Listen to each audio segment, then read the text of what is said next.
Welcome back to OTR, and it's time now for the Sunday Roundtable. We're joined this morning by Democratic political analyst Marianne Marsh and Republican political analyst Rob Gray. Great to see you guys. Good morning. So John Kerry is back in the game. Not winning the presidency has given him more political life than any other politician in recent history. As Biden's environmental czar, he reunites with several other Obama senior officials. What's going to be his biggest challenge, Marianne? And you know him pretty well.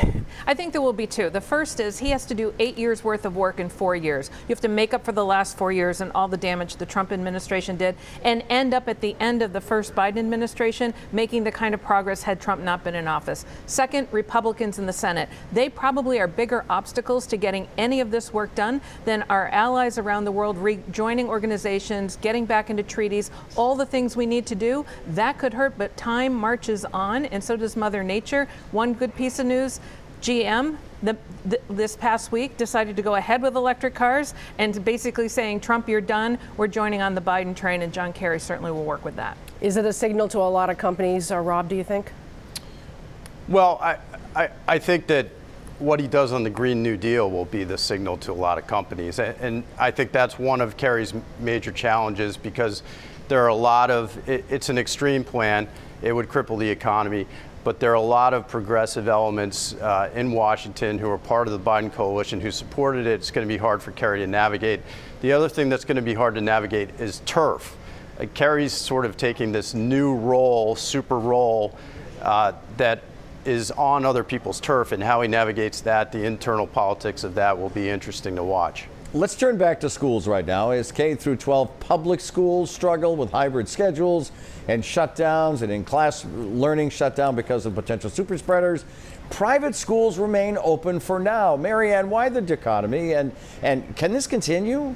Look, private schools have everything you need to go to school and be safe. They have testing and tracing. For example, one prep school in Massachusetts does 1,300 tests a week and has been doing that since July. They've got ventilation, HVAC systems, apps to control COVID. You can go on and on and on. Meanwhile, public schools not only have none of that, many of the kids don't have laptops, don't have access to the internet. They are falling further and further behind, and education is the great equalizer in our society. So this is but one more example of the things that the pandemic laid bare, and the rich get richer and the poor get poorer. You know, Rob, it almost begs the question, why? Why does that exist? Well, I actually think it's a simpler answer than Marianne's, and it comes down to public schools have teacher unions and private schools don't. Catholic schools also in Greater Boston have been open in person since September and are doing just fine.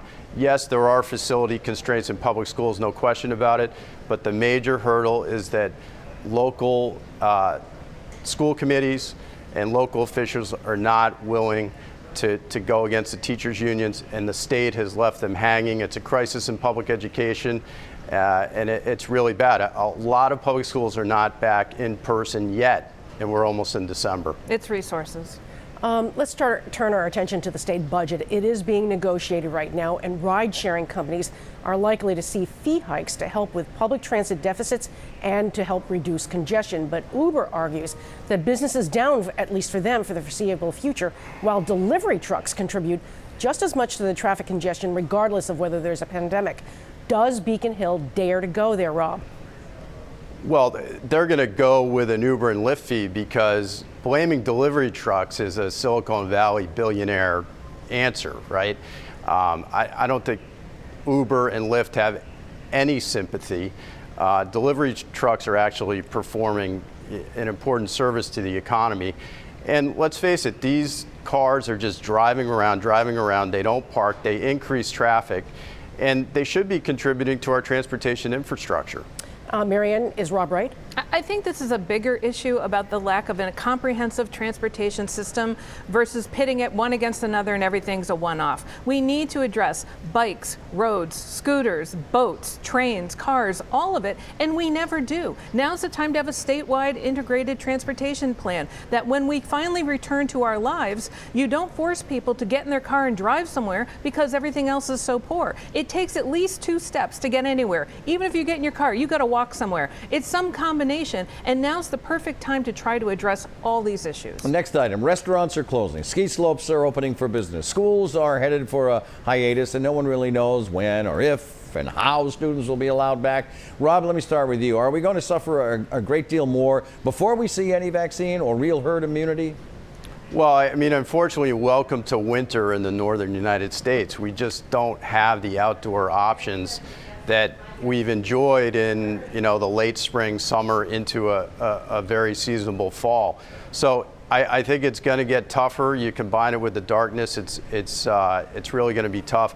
I think we have to differentiate between things that actually spread COVID, which schools do not. They're a vital service, and extra things like entertainment, which can be closed without messing with a vital public service. Marianne?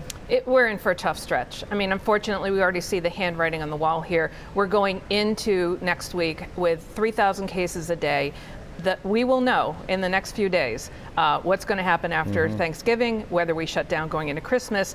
The less people do, the more the consequences are. And that means less of our economy, less options, and more time at home. You watching OTR? We'll be right back.